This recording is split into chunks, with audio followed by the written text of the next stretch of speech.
1000 subscriber, bro. Woo!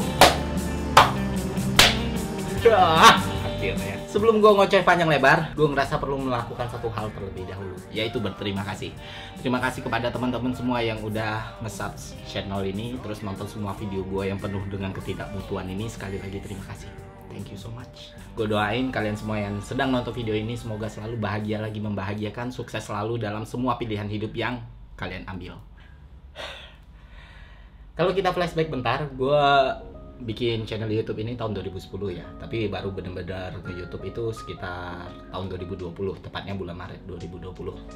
Ternyata channel gue growth pak. Dalam waktu yang kurang dari 1 tahun, gue mendapatkan 101.000 subscriber. Dengan latar belakang gue yang bukan artis, public figure, pejabat, selebgram, seleb tweet, seleb TikTok, gue rasa ya lumayan lah ya. Terus dengan jenis konten dan sistem algoritma YouTube yang kayak sekarang, saya juga bukan pencapaian yang jelek-jelek amat gitu. Nah pertanyaannya, kok bisa? Simple.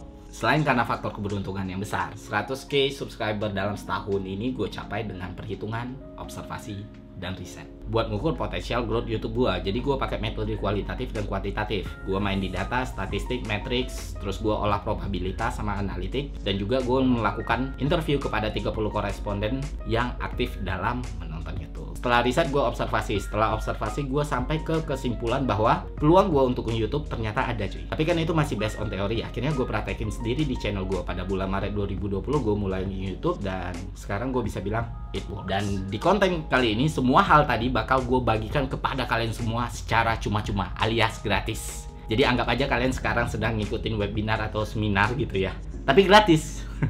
Dan dengan bahasa yang mudah dipahami oleh semua orang. Jadi tunggu apa lagi, simak video ini baik-baik dan tonton sampai habis. Ketika seseorang memutuskan untuk menjadi YouTuber pemula, itu nggak semuanya berasal dari titik awal yang sama pak. Kalian pasti pernah dengar konsep privilege kan? Nah di YouTube pun ada yang kayak gitu. Biar gampangnya gue bakal ngebagi 4 golongan YouTuber pemula. Pertama, golongan A. Golongan A ini isinya artis, public figure, pejabat, atau orang yang berpengaruh. Mereka ini ketika mulai nge-YouTube itu gampang banget cuy, karena mereka udah terkenal sebelumnya. Database mereka itu udah ada di big datanya Google gitu loh. Namanya kita Google, itu artikel tentang dia itu berserak di mana-mana. Nah orang-orang kayak gini gampang banget buat nge-YouTube. Kenapa? Karena algoritma YouTube yang sekarang menghendaki perluasan pasar. Artinya ketika ada seseorang yang berpengaruh dan punya market masuk ke YouTube, mereka bakal dorong. Itu win-win solution secara bisnis. Jadi jangan heran kenapa artis-artis atau pejabat bikin YouTube channelnya gampang naik, karena emang sistem ngedukung itu. Golongan B, seleb internet, selebgram, seleb TikTok, seleb tweet. Itu mungkin nggak punya range seluas artis nasional ya, atau seluas public figure ya, tapi mereka punya platform. Jadi mereka bisa melakukan yang namanya crossing platform, mindahin follower ke YouTube gitu. Terus juga kalau kita lihat YouTube sekarang kan dominasinya mulai goyang nih, apalagi sejak ada TikTok gitu kan. Jadi ketika ada seleb TikTok yang masuk ke YouTube, YouTube dengan senang hati menerima pak. Tahu dia berasal dari platform lain dan bakal ngebawa penonton TikTok ke YouTube itu sendiri. Begitu juga dengan influencer-influencer yang udah punya jutaan pengikut di Instagram, ketika mereka pindah ke YouTube pun itu bakal geser secara langsung pak. Follower mereka seenggaknya 20% aja itu pasti bakal ngikutin mereka di YouTube. Golongan C, ini wajah yang familiar di YouTube, host sebuah channel yang terkenal, lu sidekicknya seorang sosok yang terkenal, udah punya nama dari channelnya, terus juga platform sosial media mereka yang lain juga pasti ikut berkembang karena mereka terkenal di channel tersebut. Ketika mereka mulai nge-YouTube, itu jelas punya efek yang besar bagi pertumbuhan channel mereka. Ketiga golongan ini bisa kita bilang punya privilege, tapi ingat, privilege itu bukan palu pengadilan cuy. Artinya privilege nggak bisa lu pakai untuk meremehkan kerja keras orang lain dan membenarkan keadaan yang ada dalam diri lu. Nggak, bukan kayak gitu konsep privilege. Pada akhirnya channel mereka berkembang atau enggak ya tergantung mereka sendiri. Golongan D. Golongan D ini masyarakat biasa, warga sipil biasa, bukan selebgram, bukan seleb tweet, bukan seleb TikTok, ya bener-bener orang biasa. Dan apesnya gue ada di golongan ini gitu. Banyak yang bilang orang-orang yang berasal dari golongan D ini nggak ada kesempatan di YouTube, apalagi sistem YouTube kayak sekarang. Tapi gue penasaran, apa iya nggak ada celah sama sekali? 3 tahun gue riset, dari riset gue buat hipotesis gue uji, dan sekarang gue punya 101.000 subscriber. Alias kesempatan buat orang biasa kayak gue untuk berkembang di YouTube ternyata masih ada. Dan percayalah, yang melakukan ini bukan cuma gue. Ternyata banyak juga YouTuber lain yang mematahkan sistem ini dan menemukan celah di algoritma sekarang. Contohnya Artodi Pro, Dia sampai di 100.000 subscriber itu dalam waktu kurang lebih 7 bulan doang. Yang lebih gila lagi Alibata. Alibata itu siapa sebelum di YouTube? Nggak ada yang tahu, tapi dia udah bisa sampai ke 4 juta subscriber. Jadi masih banyak yang lebih gila dan lebih cepat dari gua. Gua nggak tahu pasti ya apa yang dilakukan Artodi ataupun Alibata, tapi gua tahu pasti apa aja yang udah gua lakuin.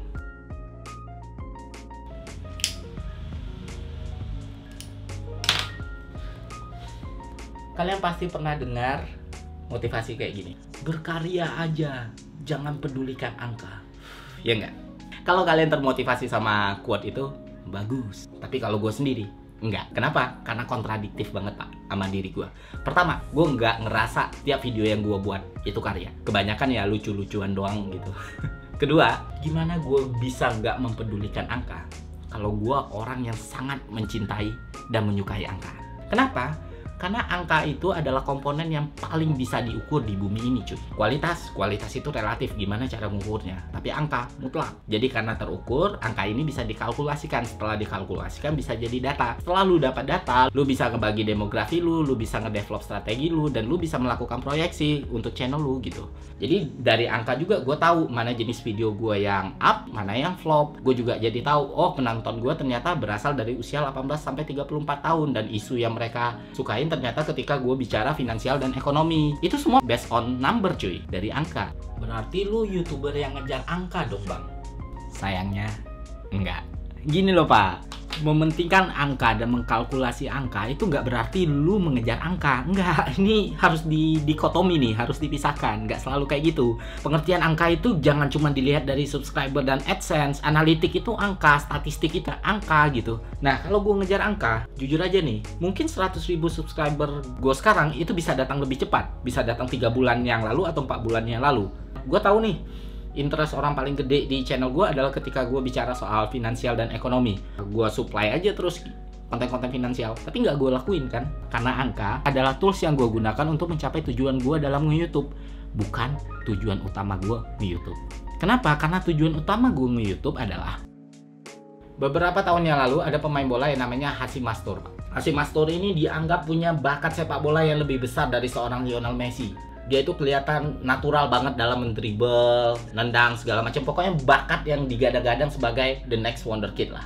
Beberapa klub Eropa pun berebut tanda tangan dia, dan akhirnya AC Milan yang mendapatkan kontrak Hasyim Mastur. Tapi beberapa tahun kemudian, nama Hasyim Mastur ini ternyata nggak terdengar di mana-mana, alias lenyap. Setelah ditelisik lebih dalam, ternyata Hasyim Mastur walaupun punya bakat yang besar banget dalam bermain sepak bola, dia seseorang yang nggak tahu sama sekali soal strategi dan cara bermain. Yes, Hasyim Mastur nggak tahu kapan dia harus nge-hold bola, kapan dia harus passing, kapan dia nge-shoot. Dia itu murni ya skillful doang, tapi dia nggak tahu kayak mana kerja dalam sistem. Nah di YouTube juga gitu pak. Sehebat apapun lu, sebagus apapun bakat lu, tapi kalau lu nggak tahu cara main di YouTube, ya sulit buat channel lu berkembang. Terus cara main yang kayak gimana yang perlu kita ketahui? Yang simple aja, yang dasar aja. Pertama, fungsi thumbnail. 28 dari 30 orang yang gue tanya, ketika mereka melihat video di beranda mereka, video yang mereka pilih adalah video yang thumbnailnya paling menarik buat mereka. Dua lagi, judul. Artinya kita bisa bikin komparasi kalau ternyata thumbnail itu lebih impactful dari judul. Itu contoh sederhananya. Kedua, watch time. Watch time itu sangat penting pak untuk seorang YouTuber. Kenapa? Karena dengan watch time yang tinggi, watch time yang banyak, itu berarti lu udah menghasilkan keuntungan yang besar untuk YouTube. Lu kan tahu aturan 8 menit ke atas ya?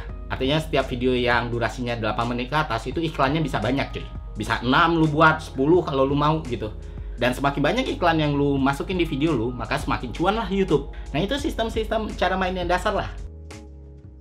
Riding the wave atau manjat, itu sejak dulu udah dinilai sebagai salah satu strategi marketing digital yang paling efektif, termasuk di YouTube. Apakah gue manjat? Ya, gue manjat. Gue sering banget manjat. Kalau gue nggak manjat, mungkin kalian nggak akan pernah nemu channel gue, ya kan? Berarti lu bukan YouTuber berkualitas dong bang. Kerjaan lu kan cuma manjat. Benar, gue bukan YouTuber berkualitas. Tapi hal yang perlu kalian tahu adalah hampir semua YouTuber gede sekarang itu pernah melakukan hal ini saat mereka mulai grow. Entah yang mereka panjat itu sosok ataupun fenomena yang lagi hype waktu itu. Kenapa? Karena kualitas aja nggak cukup pak. Ugly truth-nya kayak gitu. Sebagus apapun karya lu, sebesar apapun bakat lu, tapi kalau nggak ada yang nontonnya channel lu, gimana bisa tumbuh? Thumbnail adalah hal yang bikin orang nonton video lu ketika video lu muncul di beranda mereka. Nah, gimana cara bikin video lu muncul di beranda mereka? Ya lu bahas sesuatu yang sesuai dengan interest mereka, atau sosok yang sering mereka tonton, atau fenomena yang sering mereka bicarakan. Ya tinggal lu masukin, lu bahas, maka lu akan muncul di beranda mereka. Balik lagi masalah finansial dan keuangan ya. Sebagai contoh video gue yang pertama kali meledak dan tembus 300 ribuan views, itu Joska. Itu contoh gue manjat fenomena. Terus manjat fenomena yang lain yang gue lakukan adalah YouTube Rewind 2020. Seperti ratusan YouTuber Indonesia yang lain, gue pun ikut manjat di situ. Berarti buat growth kita harus manjat dong, Bang. Nah, sebentar. Namanya manjat, lu harus punya pijakan kaki yang kuat, cuy. Kenapa? Kalau salah-salah, lu bisa kejatuh dan sakit banget. Ada dua hal yang penting ketika lu melakukan strategi ini. Pertama, timing. Kedua, kualitas. Timing lu tepat dan kualitas video lu bagus, maka panjatan lu akan kokoh. Tahu Rewind Indonesia 2020 kan? Nah, itu ada ribuan YouTuber di Indonesia yang manjat konten itu. Asli. Dan gue salah satunya. Ada yang bikin vlog, ada yang bikin reaction, anything else. Dan gue sendiri waktu itu bikin doku vlog. Ternyata dari konten itu gue berhasil mendapatkan 473.000 views. 473.000 views itu di atas beberapa YouTuber yang jauh lebih besar dari gua secara subscriber. Kenapa bisa? Pertama, karena timing, Pak. Gue mikir waktu itu harus upload secepat mungkin. Artinya malam Rewind Indonesia keluar, malam itu juga gua harus upload. Kenapa? Karena gue tahu kalau gue nunggu sehari aja, YouTuber yang jauh lebih gede dari gua itu bakal ngeluarin video, Pak. Dan video gue bakal kebenam. Gue bener-bener berpacu sama waktu supaya ngupload itu secepat mungkin. Dan hal ini tergambar jelas dari angka. 12 jam pertama video itu gue upload, gue udah mendapatkan 400.000. Dan 72.000 sisanya itu gue dapat selama berminggu-minggu. Kenapa hal ini bisa terjadi? Karena orang nonton semua video gue setelah Rewind Indonesia keluar gitu. Keesokan harinya udah banyak video-video dari YouTuber yang jauh lebih gede dari gue yang berkaitan dengan Rewind Indonesia 2020. Walhasil video gue terbenam. Tapi itu udah gue perhitungkan, Pak. Jadi 400.000 gue dapat dalam 12 jam, 73.000 gue dapat dalam berminggu-minggu. Perlambatannya kan signifikan banget, but it's okay gitu loh. 473.000 views gue rasa nggak jelek-jelek amat lah, ya nggak? Kedua, kualitas. Bisa gue bilang manjat itu pedang mata dua, Pak. Salah-salah lu yang ketusuk, asli. Jadi gini, ketika lu melakukan panjatan, orang-orang udah tahu nih, orang-orang udah resisten nih lu bakal manjat, ya kan? Dan ketika mereka mau masuk ke video lu, itu auranya udah negatif, cuy. Mereka udah siap buat komen negatif. Tapi ketika mereka masuk ke video lu dan nonton video lu dan mereka terpukau, apa yang lu tampilkan di luar ekspektasi mereka dan beda dari yang lain. Nah, energi yang tadi negatif, aura yang tadi negatif itu bakal berubah jadi sangat positif. Dan mereka nggak akan sungkan buat klik tombol subscribe. Dan itu yang terjadi sama gua. Ya balik lagi, gimana pun lu manjat, kualitas tetap lu harus jaga gitu. Makanya ketika lu memainkan kartu ini, gua saranin berhati-hatilah. Riding the Wave atau manjat ini adalah sebuah kartu yang punya resiko tinggi. Tapi dia high return, jadi high return, high risk. Makanya lu harus bener-bener hati-hati dalam memainkan kartu ini. Karena kalau salah-salah, lu bisa aja jadi Lutfi Algizal, Pak. Ya, lu lihat aja lah. Ini pasti kalian udah paham seberapa gede impactnya, ya kan? Ya ibarat kata nge-reach penonton orang yang lu ajak kolaps. Gue nggak perlu jelasin lebih dalam lah. Nah, yang pengen gue jelasin sekarang adalah caranya, Pak. Apakah gue pernah melakukan kolaps? Pernah. Pertama kali kolaps itu sama Fathia Izzati di Paranoid. Terus gue juga kolaps sama Bang Jovialda Lopez, Bang Harin, Bang Eca di Manipulator. Terus gue juga ada di YouTube Rewind. Pertanyaannya, apakah gue udah kenal dengan mereka sebelumnya? Enggak, Pak. Kecuali dengan Fathia. Jadi gini, kolaps pertama gue kan sama Fathia Izzati ya di film Paranoid. Dan waktu itu subscriber gue udah menyentuh angka 30.000. Jujur gue udah kenal Fathia dari sebelum gue mulai nge-YouTube. Gue pernah terlibat project bareng sama dia. Dan gue ngerasa waktu gue baru mulai pun, waktu subscriber gue masih 0 pun, Fathia mungkin gak bakal menolak kalau gue ajak kolaps. Karena orang ini baik banget, Pak, asli. Terus kenapa gak gue lakuin? Karena prinsip, Pak. Gue gak mau ngambil jalan mudah, cuy. Gue pengen ngembangin channel gue itu berdikari, yang gak ketergantungan sama orang lain, yang mana orang nonton gue karena identitas yang otentik. Itu yang pengen gue develop dari awal gitu. Jadi makanya gue pun baru berani ngajak Fathia Izzati kolaps waktu subscriber gue udah sampai 30.000. Itu pun bukan dengan cara gue WA langsung ke beliau yang bilang, "Cia, yuk kolaps," nggak gitu. Ya awal ceritanya itu ya gue dikirimin DM sama Fathia, dia ngasih congrats ke video gue. Salah satu video gue muncul di beranda dia dan booming waktu itu. Ya udah di situ baru gue bilang, Cia, kalau kita buat video bareng gimana? Dan dia setuju gitu. Bang Jovi Alda Lopez juga kayak gitu. Ketika gue udah bikin Paranoid, ternyata video itu muncul di mana-mana kan, sampai ke YouTube-nya dia, terus dia tonton, dia suka, dia share di Instagram dia, di Instastory dia, sambil mention gue. Di situ kan DM gue masuk, ya udah gue langsung tawarin, bang, nama gue Ferry Irwandi, berkenan nggak kalau next film gue ngajak lu bang?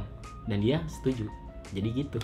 Jadi sebenarnya yang kunci dalam melakukan kolaborasi dengan YouTuber yang lebih gede dari lu, itu momen pak. Momen. Satu lagi yang pengen gue bicarain adalah collabs memang penting teman-teman. Collabs memang impactful, tapi bukan satu-satunya cara supaya YouTube lu tumbuh. Kayak gue bilang tadi, kalau lu nggak punya fondasi yang kuat, lu mau collab sama siapapun juga, oke, video lu bakal rame sama yang bersangkutan. Tapi setelahnya, gimana caranya mereka stay? Ketimbang kita sporadis mikirin cara collabs dengan YouTuber yang lebih gede, kenapa kita nggak luangkan waktu kita untuk bikin fondasi channel kita jauh lebih kuat gitu. Percaya sama gue, waktunya bakal tiba cuy. Waktu lu bakal collab dengan YouTuber yang lebih besar dari lu, itu bakal datang ketika fondasi channel lu udah kuat. Jadi mending luangkan energi lu untuk yaitu ngebangun channel lu pelan-pelan. Adaptif dan fleksibel. Gue ngebangun channel gue pertama itu kan berkisar tentang dunia videografi ya, dunia sinematografi, soal editing, soal tipografi, soal warna dan segala macam. Berapa bulan gue ngedevelop itu, sekitar 3-4 bulan, ternyata gue ketemu deadlock pak. Di bulan kelima, wah, views gue yang awalnya ningkat gitu, awalnya ada di kisaran 10.000, 15.000, 20.000, tiba-tiba jeblok, turun sampai di angka 3.000. Wah, gue udah kaget nih. Wah, cuma 3.000. Terus gue bikin lagi. Loh, ternyata cuma 2.000. Di situ gue sadar, gue harus adaptif. Artinya, konten tentang sinematografi dan videografi ini ternyata segmented banget. Supaya channel gue growth, gue harus shifting gitu. Tapi gue nggak mau shiftingnya yang kasar pak. Jadi, gue cari bridgingnya. Gue harus bahas sesuatu yang lebih general. Waktu itu gue mikir, oke, mungkin gue saatnya bahas ekonomi. Karena basic gue ekonomi kan. Gue juga kerja di bidang ekonomi dan finansial. Tapi gue harus ketemu transisi yang halus. Akhirnya gue putuskan waktu itu, gue mau bahas tentang kejatuhan ekonomi Amerika melalui sebuah film, yang mana itu The Big Short. Jadi antara sinematografi dan ekonomi masih nyambung gitu. Akhirnya gue bahas The Big Short. Setelahnya gue bahas ekonomi, dan ternyata works. View gue yang waktu itu udah sampai 3.000-an, naik lagi pak. Naik lagi jadi ratusan ribu lagi. Kuantitas beriring kualitas. Banyak orang yang menganggap kunci dari algoritma sekarang adalah konsistensi. Benar. Terus banyak juga yang bilang asal upload tiap hari channel lu bakal naik. Ini bisa benar, bisa salah pak. Karena ketika gue observasi, emang ada YouTuber yang upload tiap hari tapi channelnya nggak tumbuh-tumbuh. Bahkan itu terjadi sama YouTuber yang jumlah subscribernya udah ratusan ribu, bahkan jutaan. Mereka udah kebenam sama algoritma. Yang gue lihat dari fenomena ini adalah kuantitas saja nggak cukup pak. Lu harus menemukan keseimbangan antara kuantitas dan kualitas. Upload mungkin nggak harus setiap hari, tapi setiap lu upload itu ada progres, ada sesuatu yang baru yang dirasakan penonton dari video lu. Itu yang berusaha gue develop. Akhirnya ya gue putusin, ya gue nge-YouTube kayak sekarang, yang upload seminggu sekali atau 2 minggu sekali. Tapi di setiap video yang gue buat, gue berusaha memberikan value yang lebih dari video tersebut. Nah itu aja yang bisa gue sampaikan kepada teman-teman. Semoga ada manfaatnya. Dan gue kira juga nggak banyak hal yang benar dari semua omongan gue. Ya silahkan difilter sendiri, silahkan dicoba sendiri. Gue gak menjamin kebenarannya 100%. Mungkin worst ke gue, mungkin gak worst buat kalian. Ya itulah hidup. Tapi apa salahnya dicoba ya kan. Gue cuma mau bilang, emang gak semua orang bisa jadi YouTuber, tapi semua orang bisa mencoba jadi YouTuber. Toh resiko terburuknya apa sih? Gagal. Ya udah, kalau gagal, kenapa emangnya? Diomongin orang. Lu diam aja, lu juga bakal diomongin orang pak. Jadi ya udah, coba aja. Sekian dari gua, sampai jumpa di Doko Vlog selanjutnya. See ya.